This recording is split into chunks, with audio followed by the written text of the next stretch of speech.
peut y avoir des similitudes avec plusieurs approches, parce que dans le fond, toutes ces approches sont la sophrologie, puis l'hypnose, enfin il y a plusieurs approches dont on peut trouver certaines similarités, euh, puisqu'on passe par le corps et tout ça.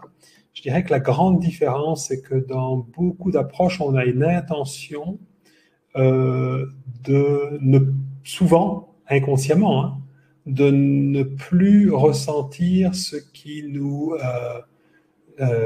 est désagréable. Alors ça fonctionne bien parce qu'on fait une pratique, ça permet, on va dire, d'une certaine façon de faire de l'espace, de se relier éventuellement à ce qui est agréable et tout ça, et de ne plus ressentir ce qui est désagréable. Ce que les gens expérimentent souvent, c'est qu'après, ben, ça revient.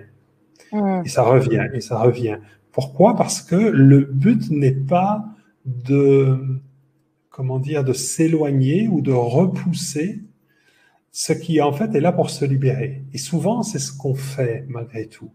C'est pas l'intention de la sophrologie. Moi, on a été appelé avec Coralie il y a 2 ans de ça. On nous a demandé d'intervenir auprès de 70 sophrologues. Euh, c'est le président d'une association de sophrologues qui nous avait invités et il me disait lui-même, l'intention de la sophrologie, c'est vraiment d'accueillir les sensations corporelles comme elles sont et tout ça.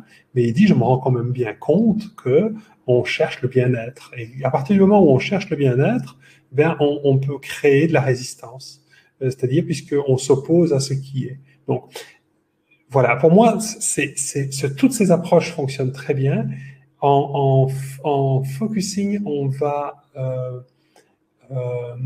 il y a peut-être un ingrédient qui est différent, c'est qu'on va rentrer en relation avec ce qui vit à l'intérieur de nous et on va laisser notre sagesse intérieure, c'est-à-dire on va laisser ce qui se ce qui se vit se révéler à nous Hmm. et nous indiquer le chemin. C'est aussi une façon de se connecter à notre sagesse intérieure. Notre corps sait exactement ce qui a besoin de se dénouer. On croit que pour que les choses changent, qu'elles aillent mieux, qu'elles se libèrent, il faut faire quelque chose.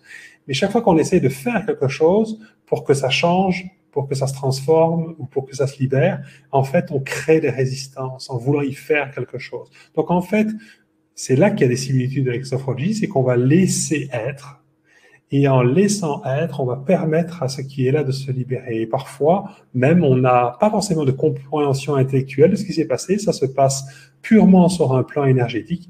Il y a plein de façons que ça peut se passer dont on n'a pas eu le temps de se parler aujourd'hui, mais le corps a cette sagesse-là, et la libération se fait naturellement et intuitivement.